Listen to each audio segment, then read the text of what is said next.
કેટલી સિંગ જોઈએ? એટલે એ ભાઈએ કીધું લગભગ 45 થી 50 કિલો જેવો ઉતાર.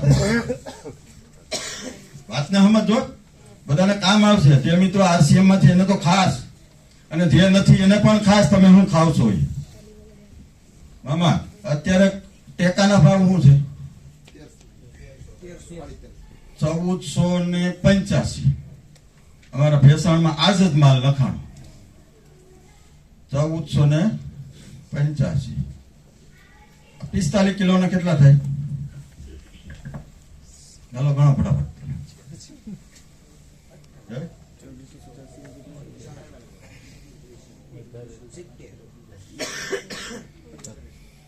1485 ભાગ્યા 20 ગુણ્યા 45 3341. સમજો, આ સિંગ તેલ નો ડબ્બો આપણે પીલાવીએ તો કેટલાનો થાય? 3300 રાઉન્ડ ફિગર કરો હાલો. તો આવડો આપણને 2700 માં શું આપતો હોય છે? હે, આ 2700 માં આવે છે શું? પામ ઓઇલ છે શું ખબર છે તમને? કોઈ પામ ઓઇલ એટલે તમને કહું લગભગ 30 રૂપિયાથી લઈ અને 90 રૂપિયાની કિંમત હોય છે. મારે બોરવેલ નો બિઝનેસ છે. પામ તેલનું બાયોડીઝલ બને અને આખો હિન્દુસ્તાની ખાય. બાયોડીઝલ બને, અમે એન્જિનોમાં ટ્રકોમાં વાપરીએ છીએ. બાયોડીઝલ પામ તેલનું બને અને માણસ ખાય તો શું થાય? નવું એન્જિન 2 વર્ષમાં ફેલ થઈ જાય.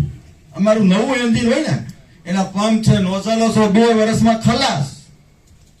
તો આજે તમને ત્યારે આપણને ખબર પડે મામા કે આ 80% રિપોર્ટ બોર્ડર બાય શા માટે છે. એટલે આને બંધ કરવું પડશે. અને બીજી પણ મહત્વની વાત કહું તમને, ઘણા લોકો એમ છે કે અમારે તો ઘરની સિંગ છે, અમે પીલાવીએ છીએ.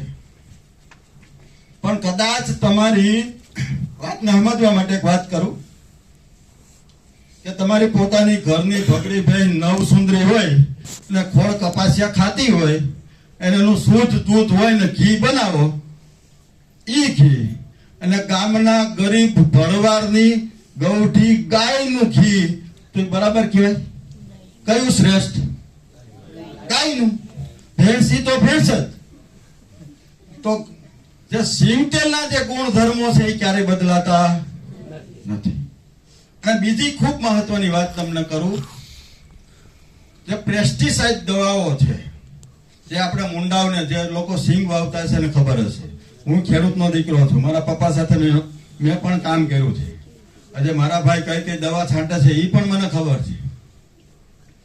પણ જંતુનાશક દવામાં એવા પ્રકારની દવા આવે કે જીવાતોની પ્રજનન શક્તિ ખલાસ થઈ જાય. વાતને સમજો, એનો વંશ આગળ વધે નહીં, એટલે આપણો પાક સુરક્ષિત રહે. આવું એગ્રો વાળા દાવો કરે, કંપની વાળા દાવો કરે. તો એ દવા છાંટેલું આપણે ખાઈએ, આપણો પરિવાર ખાઈએ, તો આજે તમે જુઓ આ પેઢીમાં પ્રજનન શક્તિ ખલાસ થઈ ગઈ. યસ, નવા દંપતીને ડોક્ટરની ટ્રીટમેન્ટ વગર પ્લાનિંગ થતું નથી. તો આનાથી બચવું જોઈએ. તો એના માટે છે દોસ્તો આ છે.